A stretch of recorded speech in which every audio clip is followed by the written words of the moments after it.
Friday the 13th of July 2018, Monaco 64, home of alternative economics and contrarian views.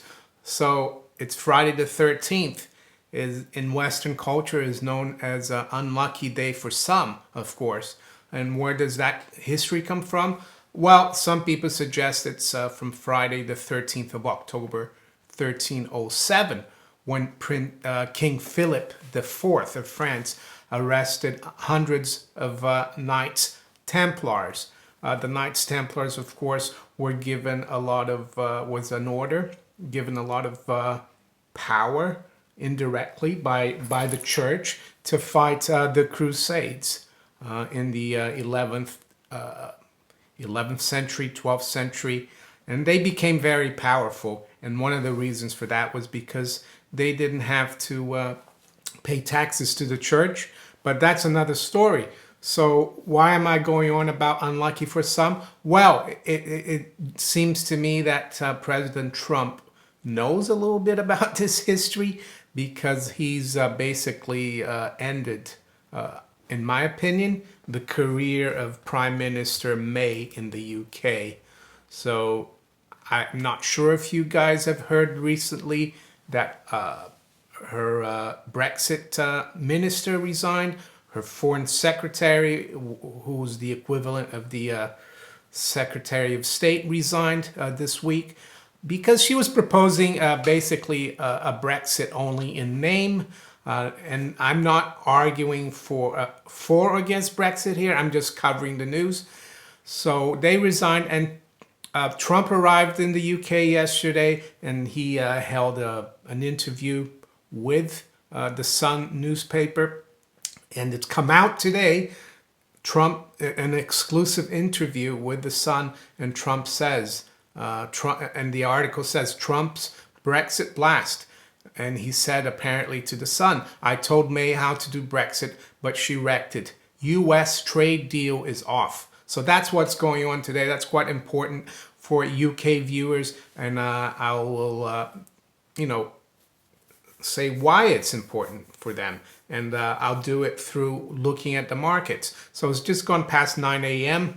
This morning here in London.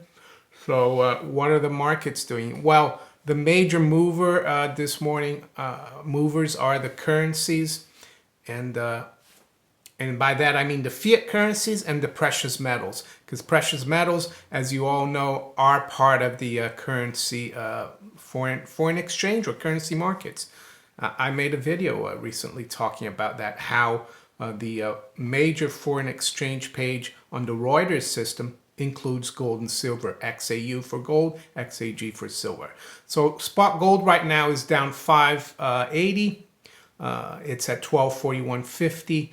The high's been 1248, the low 1241. You can bet the central bankers, especially the Bank of England, is in there intervening.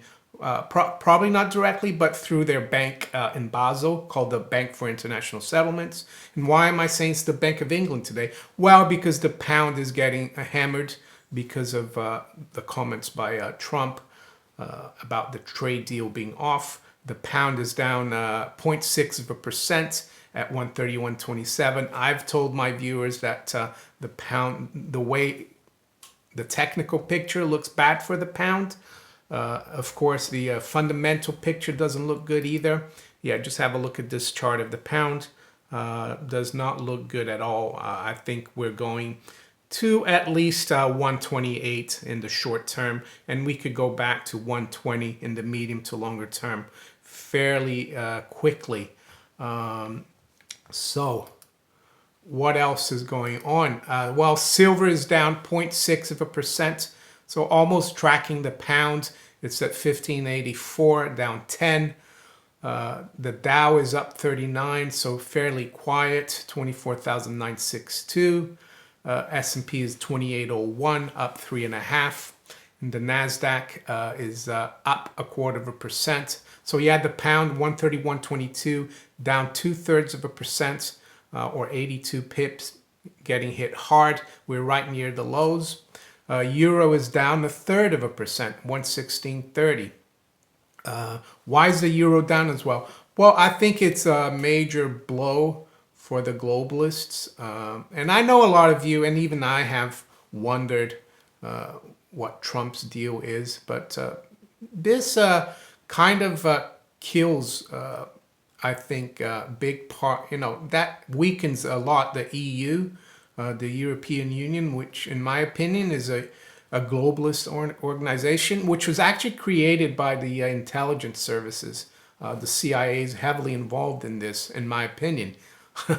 That might sound weird, but I think it's true. I mean, if you look at the history, I think you will understand why. Even the, during World War II, the German government proposed a European Economic Union.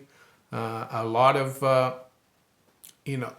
the people that were brought over from Germany, the scientists, by the CIA, were from the Nazi regime. I personally think that is true. So there's a battle going on here, and I think it's much bigger than we think, in my opinion. It's really very interesting what's going on. The dollar is a little stronger also against the yen. Is at 112.77, up 23 pips, with the pound dropping so much. So for UK viewers, what does that mean? And I'd like to first say I'm not trying to judge people who voted against Brexit or for Brexit. I'm just trying to see how it's going to affect your pocketbook, how it's going to affect your savings, how it's going to affect the pound. Well, I think this has opened the door to a lot of political uncertainty.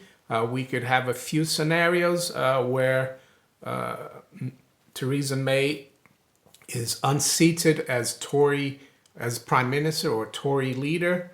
And then you have to have a new leadership contest. And then we could arguably have new general elections here in the UK very soon. And that opens the door to even more uncertainty, with the possibility of a left-wing, socialist government through Labour coming to power. I think that would be even more uncertain. And I'm not criticizing Labour nor the Conservatives. I think whoever's in power, it doesn't matter. We're still going to see sterling continue to devalue. And why is that? Well, because we have huge amounts of debt in this country. This country was indebted, has been indebted throughout the decades, especially after the '08 crisis, when the Labour government threw the kitchen sink at the banks, to save the banks, and indebted the public. They're supposed to be friends of the public, the Labour Party, right, of the worker, but they actually indebted the people of Britain to save the banks. And of course, the Conservatives and their coalition partners since 2010 have kept the game going, of course. And that's why the national debt has gone through the roof. That's why the economy in the UK is not moving forward at all. The only thing that's saving the UK for now is that Bank of England is artificially manipulating interest rates lower, keeping house prices high, keeping the casino that the City of London has become going.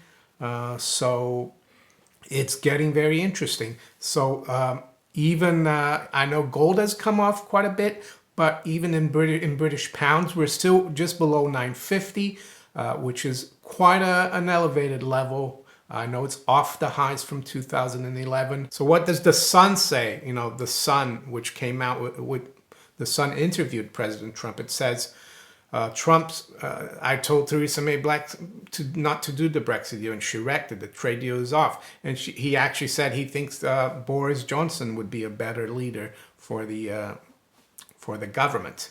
So, and he also criticized the mayor of London. Sadiq Khan said Donald Trump slams Sadiq Khan and says he's done a terrible job on terror. Well, I can understand why he's been critical of him. It wasn't London hasn't given Trump a nice welcome, and that's too bad, because after all, he's still the president. and there's no protests or anything when the Chinese president visits the Queen on a state visit. There's no protests when the King of Saudi Arabia is given royal treatment, state treatment.